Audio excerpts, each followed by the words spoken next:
Hey, this is Dr. Alduan Tartt, and I'm excited. I'm excited that however you found this video, that you found it. Have you ever, have you ever been in a relationship, or maybe you're already married and you've had a regrettable event, or you've had a fight, and you're just trying to figure out, how do we get past this? How do we move past this argument so that it doesn't damage our relationship? Because if you're dating someone for a while, those arguments can really add up and leave emotional trauma. It can have an adverse effect on your relationship. This is where you know you love someone, but you're just tired of the fighting. I'm going to talk to you about forgiveness in marriage, and it'll apply to your relationship, how to forgive after a fight or a regrettable event. I'm going to show you a model for how to do that. It's going to take about 15 to 20 minutes for me to go through. And then I'm going to give you a real life example involving me and my wife so that you can see it. It's funny. You'll see a different side of my personality. You'll get a chance to see my wife's personality. And then we really go in about what happened on a particular birthday where I did not do the best job. And I don't feel like she did the best job in making that birthday work. And why am I doing this video? Because I want you to understand how to get past issues. All right, so let's go ahead and dive in. Let's get started, because I only want this to take like 15 minutes, because the video is about 20 minutes. So I want you to be able to see the steps and then see a live demonstration on how to forgive in your marriage or your relationship. I'm excited about this. All right, so would you like to be able to trust one another again? Would you like to be able to better understand what went wrong after a fight, or feel understood enough that you actually want to forgive? I mean, how cool would that be, that your partner gets you so well, they get what they did wrong, so you can say, okay, I want to forgive. And then be able to make perfect adjustments, be able to make perfect adjustments so you can understand one another and not repeat the same mistakes. Be able to figure that out. That's what it's all about. All right, what if your partner, let's talk about your partner. What if they could admit fault when they hurt you versus getting defensive or talking about, well, I didn't do that, or minimizing it, or even worse, invalidating your feelings, telling you you're too sensitive or you shouldn't feel that way, or judging you, and that's your family, you're crazy, or you don't know how to communicate? How would you like for them to be able to apologize as deeply as they offended you, or you offended them? How would you like to listen to what they did made you feel? Listen to how what they did made you feel, or be able to validate your reality and your right to be upset, and actually change so that you can forgive them and learn to trust them again. Wouldn't that feel good? All right, that's what you're getting ready to learn. I want to show you how to do that, because when we get married, we get in relationships, we don't get a manual. All right, but the training is out there, and that is my mission. I want you to have this, because I know that you're going to have fights. Matter of fact, how many of you know that trying to maintain a thriving relationship as a Christian couple is hard? It's hard to get over hard times, even as a Christian. It's a myth that being a Christian saves you from marital problems, or makes it easy for you to forgive your partner when they've hurt you deeply, or will automatically give you the skills and the ability to be able to resolve and move on from a bad fight or regrettable incident. Being a Christian does not stop you from being upset and holding a grudge. But what I'm getting ready to show you is going to be the works elements to the faith that you have, that your relationship can get better. Now, you already know the scary statistics, so I want you to tune in, because I know I'm asking for 40 minutes of your time, and these days that is a lot. All right, the divorce rate for Christian couples is 40, 50%. The reality of marriage, though, is being a Christian does not buffer you from relationship or marital stress. What does protect you, however, are marital skills, being able to get through a fight, get over an incident the right way. Here's what I want to normalize. Research shows that 69% of the issues that married couples face, even happy couples, are perpetual. That means they argue about how much to save, how much to spend, whether to have another child or not, how much attention should be paid, parenting differences, different dreams and ambitions. And you don't need to break up about that. The key is being able to get over the other 31% that's really taxing your relationship. The rest you can kind of work through, and you can kind of drop it, because you're not clones. You're not supposed to fit on everything. But I do want to make sure that you're able to get through the things that really, really matter to either one or both of you. All right. So what if you can learn a proven method for getting over a past fight, a regrettable incident, or past emotional injuries without fighting about it again? Would it be worth the next 35 minutes of your time? All right. Well, hey, let me tell you who I am. My name is Dr. Tartt. I'm your guide. I'm here to show you how to do this. I'm a licensed psychologist with 20 years of experience of working with couples, individuals, families, children. I'm also a licensed and ordained minister. here at Word of Faith in Atlanta. And I'm also the creator of the online marriage masterclass, Fix My Marriage System, which is helping couples online to be able to fix their marriages from the comfort of their own home, to supplement therapy, or even preempt therapy. Who trusts me? For those of you that don't know, I'm a consultant for the NBA. I actually work with the rookies once a year, as well as serve as a resource for athletes who just want to talk about their feelings and definitely want to get relationship counseling, because traveling, high stress, a lot of money on the line, a lot of that stresses players as well as their wives and families. I'm also the on-air psychologist for CNN, HLN. Had a show on TV One back in the day, which is called Love Addiction. I'm also on-air psychologist for Intelligence for Your Life with John Tesh, as well as Ricky Smiley, Morning Show, Willie Moe Jr., Katie Bowe, Darlene McCoy, Frank and Wanda, Cafe Mocha, out of LA, and also do a lot with Stop Bullying. All right, I just want to let you know that wherever the media is, I'm going to try to make sure I get this information to you. And that's just to help you understand that I do know some things and I do have a passion for helping you.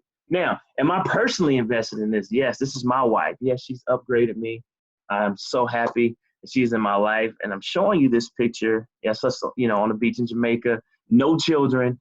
I'm showing you that because not only is this about the research, but I'm in it. It's one thing to read the research. It's another to have to actually apply it. And that's my family. So not only am I in this married, but I'm married with children, 2 daughters. That's the younger picture of them. They're now 12 and 2. But that's the younger picture of them. So I'm in it. So I know the importance of being able to get over fights so that you can keep your family together. That's what it's all about. Now, let's dive right in. What I'm going to teach you is what the 50 to 60% of Christian couples do to have a thriving relationship even after a fight, because who likes to fail? Who has to fail? Who wants to fail? No one wants to fail.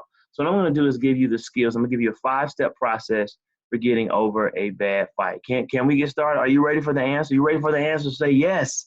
All right, let's learn about the aftermath of a fight, a regrettable incident, 5-step process. This is where I'm going to teach you this next 15 minutes, and then you're going to see a video of how this is actually done involving me and my wife. I want to be transparent.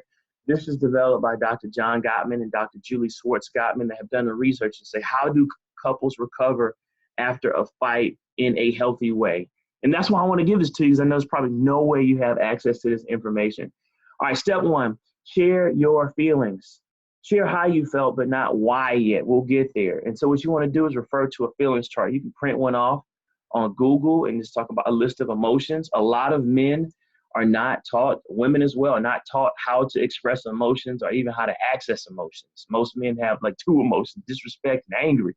We want to talk about feeling invisible or feeling vulnerable or disrespected or, invalidated, unappreciated. That's a big one. But just find those feelings charts. Because why? Because your partner cares about how you feel. They don't necessarily care how you think, especially in an argument. I'll give you an example. I don't care that you think we should spend Saturdays walking in the park, because I think Saturdays should be spent watching college football, and I don't care that you think we should stay home and just chill when I want to get out and enjoy a sunny day. I mean, we can argue about thoughts all day, but I do care about feelings. I do care. My wife says, babe, I feel underappreciated and unloved when you watch college football every Saturday and never plan anything for us to do. Man, I don't want to make her feel that way now. When I hear the feeling, I feel totally different. And she doesn't want to make me feel controlled by saying, you always have to go somewhere. You can never relax. You always have to do something for me. She cares about that. So make sure that you're talking in terms of feelings. I feel, put the feeling word in. I feel sad, mad, controlled, unappreciated when this happens, versus saying you never do this or you never do that, because our natural reaction is just to say, well, what about you? Even if it's true, you never take me out to eat. Yes, I do. Before you even think about it, you never take me out to eat. Well, why don't you take me out to eat? Who says it always has to be the man? All right. So make sure you're talking about your feelings. That's step 1. All right. So share how you feel, how you felt, but not why yet. Talk about feelings. Read aloud the feelings that are true for you, and do not comment on your partner's feelings. You should just be in listening mode. It should be talk, listen, not talk over talk. Okay. All right. So that's step 1. Step 2. All right. Describe your realities, because one of you most likely is looking at the front. Let's say, like I have this brush. One of you looking at the front of his brush, and one of you is looking at the back. Both of your realities are correct, but you're not seeing it the same. So take turn describing your realities. Don't try to persuade your partner to see what you see or think like you think. You're gonna just crash and burn.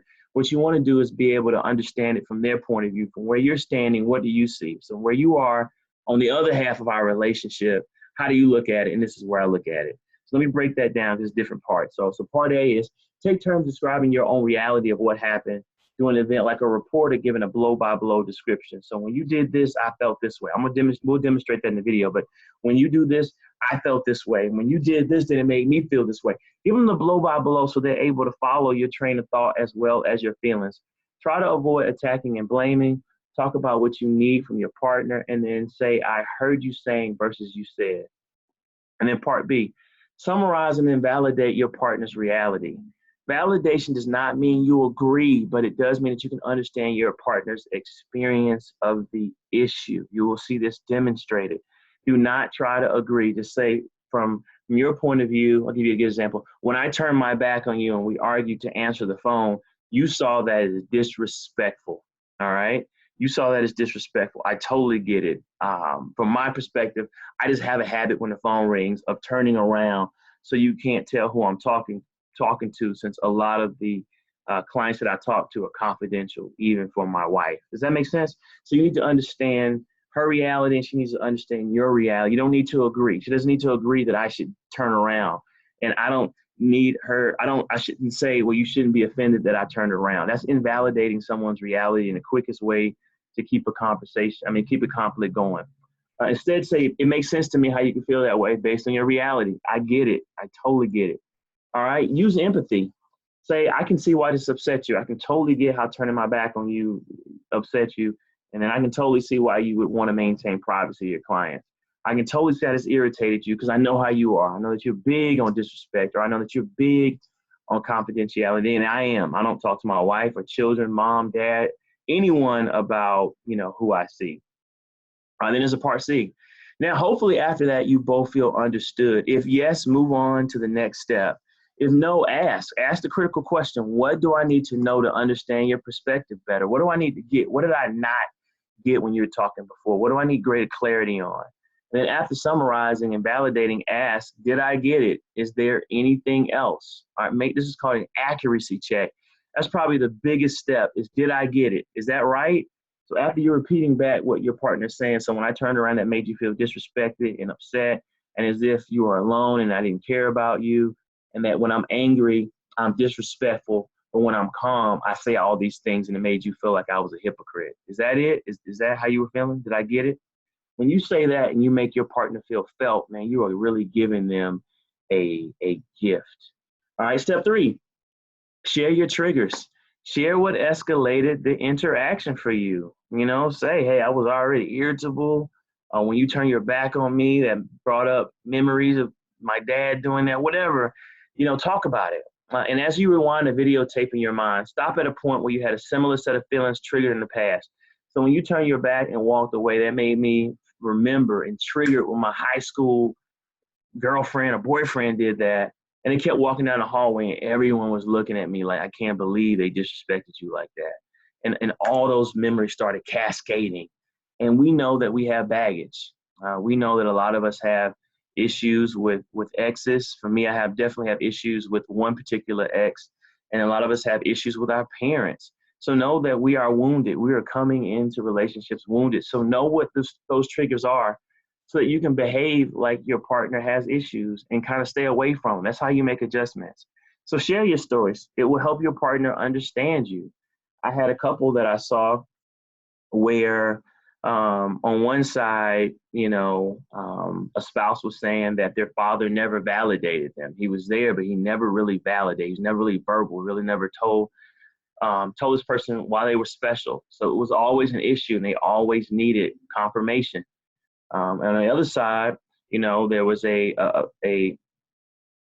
spouse who had seen a family member cheat, someone that he looked up to. And so distrust was a big issue, but they had never really communicated that to one another. So they came off as crazy, like, why don't you trust me? And why do you need so much appreciation and validation. And once they shared those stories, they were able to say, I get it, and behave like it. We all have triggers. And once you know one another, that's what the Bible's all about. God wants to know you. He knows, he even says he knows the number of hairs on our head. I think that's in Matthew 6:31 and 32. Even the hairs on our head are counted. God knows everything. And so he wants to know about our relationship. And if we're going to marry in God's likeness, then we have to know about one another's triggers so that we can behave as if we're wounded, so we can stay away from that. So examples of triggers: I felt judged, criticized, excluded, flooded, lonely, ashamed, belittled, disrespected, powerless. I'm giving y'all some words. Out of control, and then just for validation. Does any part of your partner's stories or triggers make sense to you? Do you get it? When they open up about, being overtalked by their father and never getting a word in, do you understand how when you do that, that makes them, that traumatizes them, that takes them to a dark place, and that's why they shut down or explode? So we need to learn these things. I hope this is helpful for you all. All right. Step 4, accept responsibility. All right. Talk about what set me up for the miscommunication. I was already irritable. I was working too much. I was already feeling taken for granted. I had already been holding on to this for months, which is a no-no. All right. That's why couples who fight stay together longer than couples who don't. And that doesn't mean couples who are happy and not fighting, but couples who are unhappy and avoid conflict always crash and burn because the issues can't be brought up and to be addressed. They just stay dormant and they come out in other ways. All right. And so there's usually a huge explosion, and it's hard for couples to handle all of that emotion. It's best to talk about feelings real time. All right. And then state specifically what you regret and what your contribution to the fight or the incident was. Too often we criticize so strongly, but we apologize so weakly. I mean, we may go off for 15 minutes and then try to come back with a one-liner saying, I'm sorry for what happened. That does not do it. You have to apologize as deeply as the offense. I would even say 4 to 5 times deeper than the offense. I mean, you really have to go into detail about what you specifically regret and what your contribution to the fight was. So I might say, I really regret, spending an hour on your birthday arguing. I really regret that. And what I contributed is that I should have sent the call to voicemail. I could have checked it in a few minutes. At that moment, your birthday was more important than a call coming through. I could have wrapped up our conversation, especially since it was heated, and then checked the phone. That's what would have happened had I not had the phone anyway, had I been in the bathroom or the phone was upstairs. So nothing is more time urgent than listening to you, especially when we're trying to resolve an issue. All right. Step 3 to that. What do you wish to apologize? Be specific. I'm sorry. I overreacted. I was grumpy. I was defensive. I was negative. You were trying to be positive. I kept bringing up negative stuff. I attacked you. I didn't listen. I wasn't respectful. I was unreasonable. Say exactly what you did. And then if you accept your partner's apology, say so. If not, say what you still need. It is okay for you to say, I hear your apology. It seems sincere, but I need to see action. Because you have a tendency of apologizing and then 30 days later doing the exact same thing. Matter of fact, it's gotten to the point where I don't even want to receive your apologies. All it does is set me up to get my feelings hurt. So you can say that. You can let the person know exactly what you need. Don't creditors do that? Yes, in order to pay this bill, yes, we hear the intent to pay, but we need you to make 8 annual installments, and that's why we want you to set up the auto draft so it can come out of your account. It's okay to say that to your partner. All right, and step 5, because I want to keep this short and honor your time, is construct a new plan. So share one thing your partner can do to make a discussion of this issue better next time. Stay calm as you do this. Share one thing, your partner. So next time that my phone rings and I go to pick it up, say, hey, babe, can you kind of call him back? And then share one thing you can do. So next time, babe, when the phone rings, I'm going to send it right to voicemail. I'm going to ask, hey, look, this looks important. Can I take this? Can we kind of table this conversation, or is this pressing right now? All right. Share what your partner can do and what you can do. That's going to be demonstrated in just a second. And then 3, what do you need to be able to put this behind you and move on? We just talked about that. Be as agreeable as possible, but also be real. This is what I need. I need 3 dates. I need birthday next year to be phenomenal, to make up for this. I need to have a double birthday, or we need to go out tomorrow night and do this right. Say what you need to be able to put it behind you. Don't just let it go, because that's not real. And it's going to come back through passive aggressiveness. Okay. So you got it. You're getting ready to watch the demonstration in just a few minutes, but let's go over the 5 steps so that you have them. You're going to need this in the heat of an argument are more likely this is going to be the day after or a few hours after you're going to watch this video. I can just feel it in my spirit. So here's the 5 steps. 1, state your feelings, not your thoughts. I feel sad. I felt disrespected. I felt invisible. I felt unloved. And then describe your reality. This is the way I was looking at it. Hear where your partner's reality is. Don't battle the realities. Just hear them so that you can get the complete picture. So if you believe in equality of relationships, there's 50% of how you feel and 50% of how your partner feels. And because you have this ring, as you can see, it's a circle. Half of it's you and half of it's them. And so the whole circle is your relationship. It's not just about you. You have to care about their reality as well. Number 3, share your trigger. Hey, let me tell you about my past. Let me tell you what I don't like. Sometimes no past. I just don't like loud talk. I don't like fingers in my face. I don't like smart Ellie. I don't like someone over talking, whatever it is. Share your trigger so that your partner knows so that they can make adjustments. You have to work together as a team. And then step 4, take responsibility, which is a 4-step process. Explain the miscommunication. See, what went wrong was when you said this, I thought you meant this. 2, what do you regret? Man, I regret, arguing on our anniversary or whatever it is. What do you apologize for? I apologize for when you said, let's make up. I said, no, I'm not ready. I apologize for not being where you are when we were both equally wrong. And then 4, accept or keep going, meaning keep processing it, keep talking about your realities until you get there. And then 5, construct a better plan. Marriage and relationship is not about being perfect. There's no perfect relationship. My wife and I do not have a perfect relationship. You're getting ready to see that.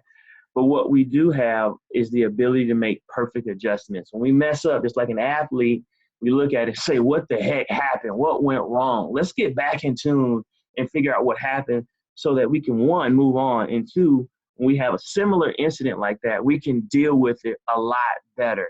Kind of like a halftime adjustment for a team. So you got it?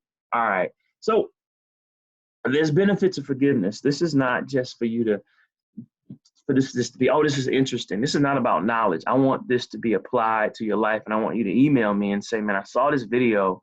That really is fuel for me. That's my money. That's what makes me want to do more stuff like this and say, man, you know what? We saw this video and we were actually able to get over a huge fight. Thank you so much. That's all I want. That's all I want to do is serve and teach. And so a realistic example is that this is my family. This is a more updated picture of when we went out of town, we went out of the country, which was a dream of mine to be able to go out of the country as a family. And this happened after a fight with my wife, after an argument. We were able to put it back together, process it, move on, forgive one another, come up with a better birthday plan. And we were able to go to St. Lucia and enjoy it to the fullest with no argument because we put it behind us. And that's what you're going to do. I decree and declare in the name of Jesus, that's what's going to happen in your relationship. So you have to search and find meaning, your purpose in your marriage. You have to demonstrate to your kids, hey, we can get past an event. Tough times don't last, but tough people do. And it's especially the case for believers. We can be tested. We can go through the trial. We can go through the fire because we have a God who is fireproof. You know what happened.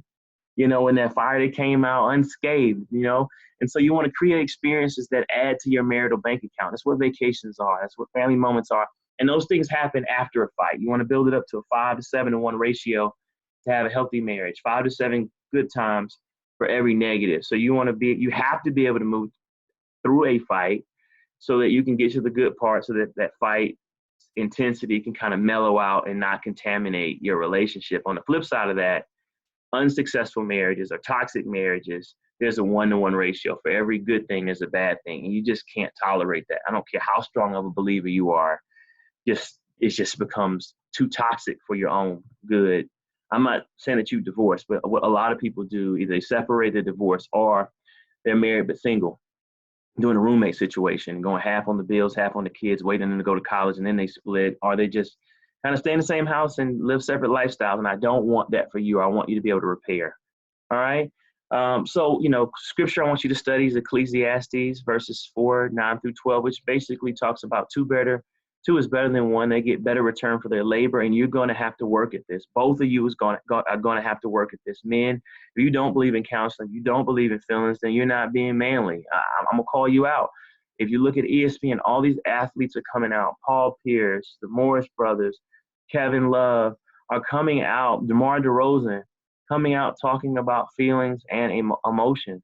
So I'm glad that they're doing that, because it gives us permission as men to say, you know what, we're not cyborgs. What you say and do really hurts me, even though I'm a man.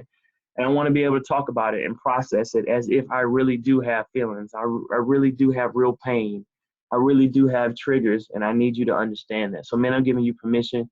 Ladies, I'm also giving you permission, because some of you were taught and raised in emotionless families where you were taught that if you have an opinion, I'll give it to you, or it's not about your feelings, it's about ours. So I want to make sure, I'm not going to preach, but I want to make sure that you understand the importance of doing this. Okay? All right. So if you haven't joined my email list already, do that. Just text Tartt to 22828. So you can get more videos like this. I'm not initially going to release this to the general public. This is just going to go to my email list, on my Facebook list, on my Instagram list, my Twitter list. I'm just giving it to my people. And for doing that, you're going to get 99 scriptures for building a strong, godly marriage if you don't have that already. But what I really want you to do is I want you to be marital and relationship evangelists. I want you to share this with other people. Like, man, you have to see this presentation. Just text Tartt 22828, and it's going to come right to your inbox on how to forgive out of a relationship. This is like mandatory. This should be done in all premarital counseling. And I know you didn't get that, so I want to make sure you have it. And there's my phone number if you want to contact me for booking, counseling. And then you also follow me as Instagram, Twitter, LinkedIn, Facebook, booking information, email. All right. So I'm Dr. Tartt. I hope and pray this blesses your marriage, your relationship. I want to pray with you. And then I want you to watch the video where my wife and I demonstrate these skills. I think seeing is believing. Okay. Lord God, thank you for every couple that is watching this, Lord. Thank you, Lord, for convicting them on the spirit and know exactly who should actually watch this, who they should share this with, Lord. I ask and pray that you allow them to be able to repair.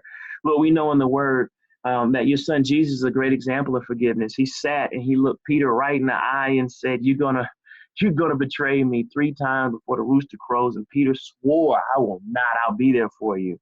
And at first he cut off the ear of someone to show his loyalty. But we know only a few hours later, he betrayed Jesus 3 times. And we know that your son Jesus came back to Peter and forgave him. And all he said is, do you love me? Do you love me? Do you love me? Will you feed my sheep? 3 times. And he was forgiven. And he entrusted Peter to build his church. Oh, my goodness, Lord. So who are we not to forgive, especially when you sent your son to die the sin debt for the forgiveness of our sins? Who are we not to forgive when our partner repents? But I also pray practically, Lord. That's why you've given me the unique assignment as a psychologist and a minister to give people the practical skills to be able to do that, because it's easier said than done. The will can be there, but we still have to have skills, Lord. So allow them to be able to have the skills to be able to say and do the right thing, and their partner to say and do the right thing, so they can move past regrettable events and fights. These things we ask in your name, Jesus. Amen. All right. So I love you. Watch the next video that's connected to this, and prepare to laugh at our pain, and be able to repair your own relationship. Okay. I'm Dr. Tartt. I love you. I look forward to seeing you. Conferences, invite me out. I'd love to serve. Take care. And of course, God bless.